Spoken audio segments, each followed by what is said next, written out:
যারা দর্শক আছে সব এরকম বসে এরকম করে বসে জি জি পোলাপাইন যেগুলো আছে সবাই এরকম এটা তো আপনি দর্শকদের না না এটা হবে এইভাবে বলে যখন পদ্মা বলে ওয়া আখিরি দাওয়ানা আনিল হামদুলিল্লাহ রাব্বিল আলামিন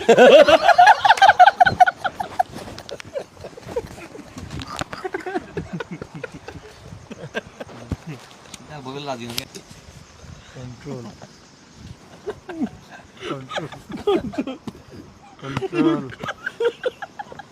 Control.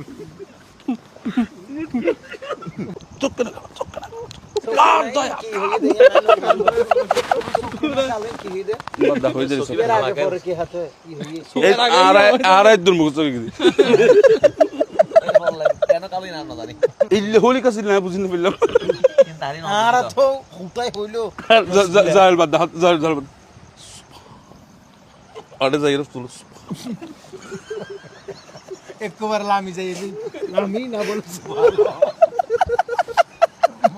না আরে আরে এক মিনিট মুসাবে যখন গরম হয় মাহফিলে তখন মনে হয় ছোট ছেলে রাগ করি বাবার সাথে চিল্লাইতেছে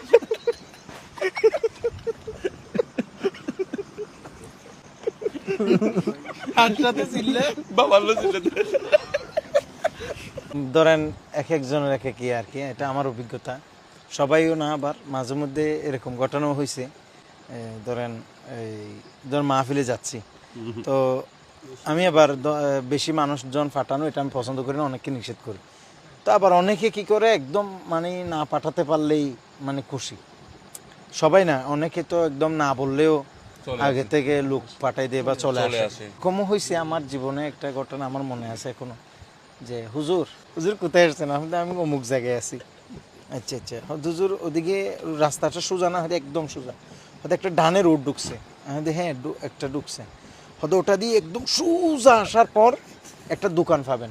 হ্যাঁ দেখছে, দোকান থেকে সোজা বামে যাবেন, বামের থেকে একদম কিছুক্ষণ চলানোর পর একটা বট গাছ পাবেন। বট গাছ থেকে একদম মানে দক্ষিণ দিকে আপনি একদম সোজা, কারোর সাথে জিজ্ঞেস করার দরকার নেই, একদম সোজা রুট এগুলো, একদম সোজা যাবেন।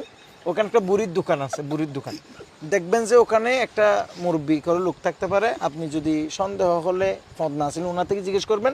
আর নয়তো একদম ওখান থেকে উত্তর দিকে এসে একদম সোজা একটা মসজিদ পাবেন, মসজিদের পাশে একটা পুকুর আছে, পুকুরের ফাঁদ দিয়ে কিছু গাছ টাছ দেখবেন, ওই গাছের এই দিক দিয়ে একদম সোজা এসে তারপরে আমাদের মাইকের আওয়াজ শুনতে পাবেন। হ্যাঁ এরকম। আচ্ছা, এখন আমি কি উত্তর চিনবো না দক্ষিণ চিনবো, না রোডের ডানে চিনবো না বামে চিনবো? এরকম অনেক মানুষই আসলে না জানে এগুলো মানে বলতে। এখন তো মাশাআল্লাহ আলহামদুলিল্লাহ এখন যুগ অনেক আপডেট হয়েছে, এগুলো অনেক আগের কথা।